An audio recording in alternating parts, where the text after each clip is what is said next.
Ga waɗanda suke da buƙatar sabbin fina-finai to insha Allahu za ku iya muna magana akan wannan namba kamar yadda na aza muku ita. Hallo dai kamar yadda kuka sani dai sunana Muhammad Abdul ne shugaban sashe na ɓangaren fina-finan Indiya Hausa.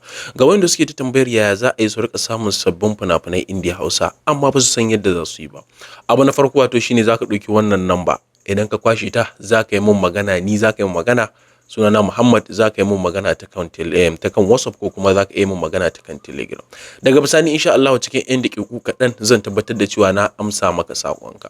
Daga nan kuma zan antiya ka cikin wannan group. To sai dai kuma abu mafi muhimmanci wato wanda nake son mutane su fahimta anan shine group ɗinmu ba kyauta ake shiga group namu ba.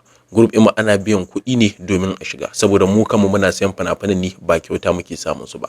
Domin idan zaka auna shine me yasa kai mun magana saboda ka nemi fina-finai da dama a cikin Bidmet baka same su ba. Wannan shine dalilin ne da yasa na ce muku mu kanmu muna biyan kuɗi ne domin mu samu waɗannan fina-finai. Don haka me kake jira ko kuma me kike jira za ku yi mun magana ta wannan number domin samun sabbin fina-finai Indiya Hausa. Mun tanadar muku group wanda na musamman ne wanda yake da sama da kusan fina-finai 5,000.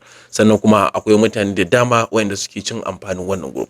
Dangane da mutane da suke tambaya akan cewa wato KGF sannan kuma da Madugu. Waɗannan fina-finai zan iya cewa bayan sallah suna nan shigowa.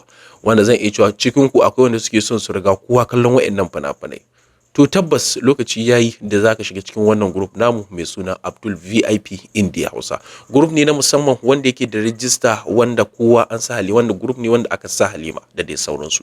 Don haka zaka iya shiga wannan group namu a cikin hanya mai tsaftaciya ba tare da an yaudare ka ba ko kuma an ci amanar ka. Mutane da dama sun sha kawo min ƙorafe-ƙorafe na cewa ana cutar su suna bada kuɗin su buƙatar su bata biya ba. To tabbas da ka zo ga wannan bidiyo to tabbas ina maka fatan alheri na cewa daidai ka zo daidai lokacin da zaka shiga VIP na fina-finan Indiya Hausa sannan zaka rika kallon sabbin fina-finan Indiya Hausa sannan kuma group biyu muke da akwai group wanda ake yin magana wanda zaka iya rubuta wani irin kalar film kake so to tabbas za mu tura maka film inda kake bukata sannan kuma duk sati muna yin live video domin mu ji ra'ayoyin masoyanmu wanda kuma suke cikin wannan group namu mai albarka. Sunana Muhammad Abdul ne shugaban sashen bangaren fina-finan Indiya Hausa nake cewa wassalamu alaikum wa rahmatullah.